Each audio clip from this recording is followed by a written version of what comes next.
Hello and welcome once again. ये है दुनिया की सबसे फेमस ट्रॉफीज में से एक। ये है ऑस्कर ट्रॉफी।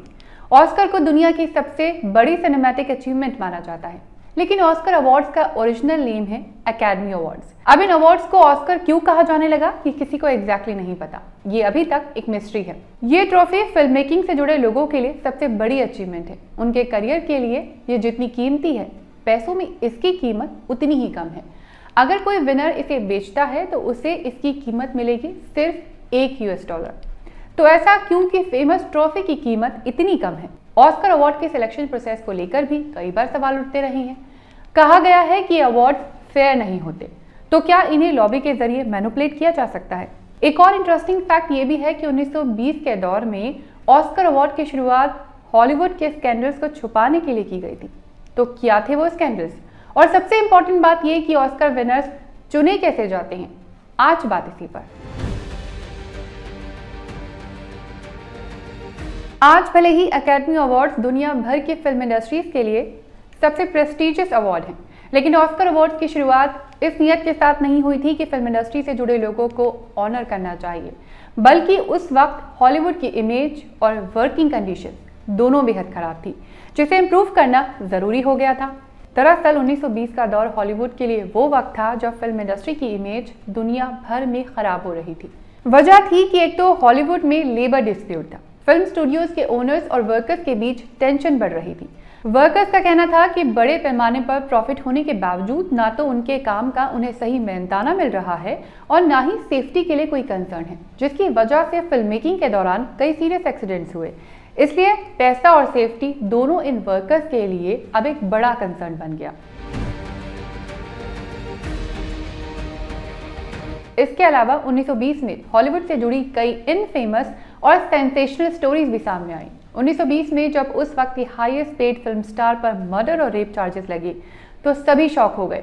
रॉस्को आर्बकल उस वक्त अमेरिका की हाईएस्ट फिल्म स्टार थे। आर्बकल का फिल्मी नेम था फैटी, यानी वो अपने फैंस के बीच फैटी नाम से फेमस थे। 5 सितंबर 1921 को फैटी सैन फ्रांसिस्को होटल में एक पार्टी में शामिल हुए। इस पार्टी के बाद उन पर 30 साल की स्ट्रगलिंग एक्ट्रेस वर्जीनिया रैपे के रेप और मर्डर का इल्जाम लगा। ये हॉलीवुड का पहला स्कैंडल था जो सामने आया और दुनिया में हेडलाइंस बन गया। इस न्यूज के बाद हॉलीवुड फिल्म मेकर्स भी घबरा गए, क्योंकि इससे पहले हॉलीवुड स्टार्स को लेकर पूरी दुनिया एक इल्यूजन में थी। इन स्टार्स की इमेज उस वक्त लार्जर देन लाइफ थी। ये फिल्म स्टार्स किसी फरिश्ते से कम नहीं थे। लेकिन इस स्कैंडल के बाद हॉलीवुड एक्टर्स की गोल्डन इमेज पर सवाल उठने लगे। इसके कुछ वक्त बाद एक और स्कैंडल सामने आया जब हॉलीवुड के famous silent director William Desmond Taylor के मर्डर की न्यूज हेडलाइंस बनी। दर्जनों साइलेंट फिल्म डायरेक्ट कर चुके विलियम डेजमंड टेलर उस वक्त हॉलीवुड का एक बड़ा नाम थे। टेलर को लॉस एंजलिस के उनके बंगलों में मरा हुआ पाया गया। इस केस में कई लोगों का नाम सामने आया, गिरफ्तारी भी हुई, लेकिन उनकी डेथ अभी तक एक मिस्ट्री है और इस स्कैंडल ने हॉलीवुड की इमेज को और खराब कर दिया। इसके बाद हॉलीवुड एक्टर्स के ड्रग्स और अल्कोहल से जुड़े कई इंसिडेंट और स्कैंडल सामने आए, जिसके बाद हॉलीवुड की रेपुटेशन लगातार डाउन हो रही थी। इसी दौरान द ग्रेट डिप्रेशन हुआ। अमेरिका का स्टॉक मार्केट भी बुरी तरह क्रैश हो गया। इसने हॉलीवुड मशीनरी पर और भी प्रेशर क्रिएट कर दिया। ऐसे में एक कंपनी थी MGM, जिसके ओनर थे Canadian American film producer Louis B Mayer. Louis ने सोचा कि वो एक ऐसी ऑर्गेनाइजेशन क्रिएट करेंगे जिससे लेबर डिस्प्यूट का भी सॉल्यूशन मिल जाएगा और हॉलीवुड की इमेज भी ठीक हो सके। उनकी इस कोशिश के बाद मई 1927 में academy of motion pictures art and sciences बनी, जिसे हम ऑस्कर कहते हैं। एकेडमी ने कहा कि अब फिल्मों में काम करने वाले लोगों के आउटस्टैंडिंग वर्क को ऑनर करने के लिए उन्हें अवार्ड्स दिए जाएंगे। इससे ये फायदा हुआ कि अब अवार्ड्स की कोशिश में सभी बेस्ट देना चाहते थे, इसलिए लॉन्ग वर्किंग आवर्स और सेफ्टी कंसर्न्स का इश्यू साइडलाइन हो गया। धीरे धीरे इन अवार्ड्स की पॉपुलैरिटी बढ़ती गई और इन्हें सिनेमा से जुड़े लोगों के लिए हाईएस्ट अचीवमेंट की तरह देखा जाने लगा। फर्स्ट ऑस्कर अवार्ड्स दिए गए थे 1929 में हॉलीवुड रूजवेल्ट होटल में। ऑस्कर की शुरुआत हुई थी 12 कैटेगरीज से, लेकिन अब 24 कैटेगरीज में ये अवार्ड्स दिए जाते हैं, जिनमें से 5 ऐसी कैटेगरीज हैं जिन्हें टॉप 5 या बिग 5 कैटेगरीज कहा जाता है। ये कैटेगरीज हैं best picture, best director, best actor, best actress and best screen play. इसके अलावा जो एक कैटेगरी है जिसमें इंडिया ने कई बार अपनी जगह बनाई है, वो है best foreign language film category, जिसका नाम बदलकर अब बेस्ट इंटरनेशनल फीचर फिल्म रखा गया है। ये कैटेगरी पहली बार 1956 में इंट्रोड्यूस की गई। दुनिया भर के फिल्म मेकर्स के लिए ये कैटेगरी प्रेस्टीजियस रही है। हालांकि इस कैटेगरी में अभी तक यूरोपियन देश ही आगे रहे हैं। इटली ने सबसे ज्यादा 14 बार इस कैटेगरी में अवार्ड जीता है। दूसरे नंबर पर है फ्रांस की फिल्म का इस कैटेगरी में सबसे ज्यादा 41 बार नॉमिनेशन हुआ और 12 बार इस कंट्री ने ऑस्कर जीता है। इंडिया की बात करें तो इस कैटेगरी में इंडिया की 3 पर ऑफिशियल एंट्री हुई है। 1957 में मदर इंडिया, 1988 में सलाम बॉम्बे और 2001 में लगान को चुना गया था। अब जानते हैं ऑस्कर तक जाने का रास्ता क्या है। सबसे पहले बात करते हैं कि ऑस्कर के लिए फिल्म सेलेक्ट कौन करता है, कैसे डिसाइड होता है कि किसको ऑस्कर मिलना चाहिए। ऑस्कर देने वाली academy of motion pictures art and sciences में 10,000 से ज़्यादा मेंबर्स हैं, जिन्हें अलग अलग ब्रांचेस में डिवाइड किया गया है। ये सभी प्रोफेशनल्स हैं, यानी हॉलीवुड फिल्म इंडस्ट्री से जुड़े हैं और अपनी अपनी फील्ड में एक्सपीरियंस्ड इंडिविजुअल्स हैं। ये एक्सपीरियंस्ड मेंबर्स अपनी फील्ड की कैटेगरी का सिलेक्शन करते हैं वोटिंग के जरिए। जैसे डायरेक्टर्स की ब्रांच बेस्ट डायरेक्टर को चुनती है, इसी तरह एक्टर्स की branch best actors, cinematographer best cinematographer और राइटर बेस्ट राइटर्स का सिलेक्शन प्रोसेस में पार्टिसिपेट करते हैं। लेकिन बेस्ट पिक्चर के प्रोसेस में सभी एलिजिबल मेंबर्स वोट करते हैं। वोटिंग करने का प्रोसेस बैलेट पेपर के जरिए होता है या फिर जरूरत पड़ने पर ऑनलाइन भी किया जा सकता है। सबसे पहले सभी नॉमिनेशंस में से टॉप 15 को चुना जाता है, यानी 15 नॉमिनेशन शॉर्टलिस्ट किए जाते हैं और फिर इन 15 में से चुने जाते हैं टॉप 5 नॉमिनीज, जिनकी अनाउंसमेंट ऑस्कर अवार्ड के दौरान होती है और इनमें से कोई एक होता है winner. Best actors, best director, best screen play और बाकी सभी कैटेगरीज का सिलेक्शन प्रोसेस तो ऐसे ही होता है जहां मेजॉरिटी वोटिंग चलती है, मतलब जिसे सबसे ज्यादा वोट मिलेंगे वो जाहिर तौर पर विनर होगा।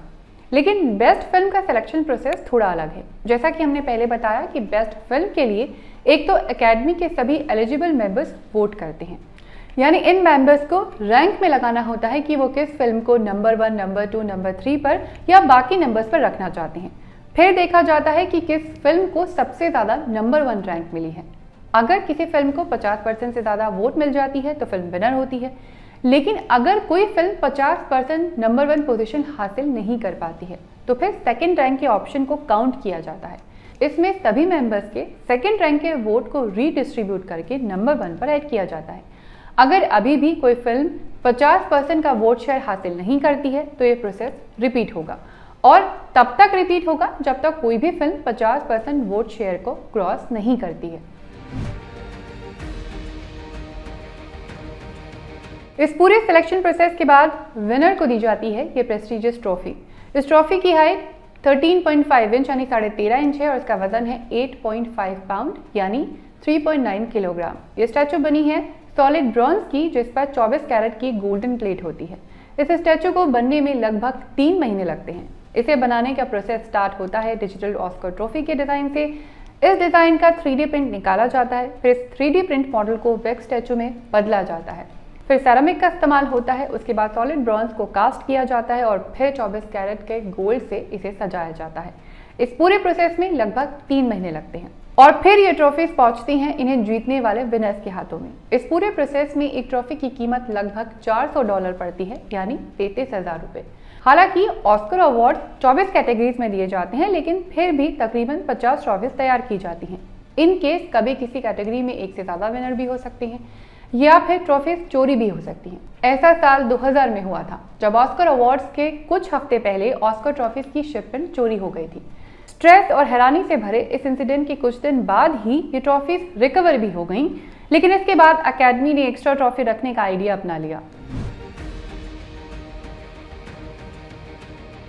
फिल्म मेकिंग से जुड़े किसी भी शख्स के लिए ऑस्कर जीतना करियर डिफाइनिंग मोमेंट है, लेकिन ऑस्कर जीतने वालों के लिए एक शर्त भी है।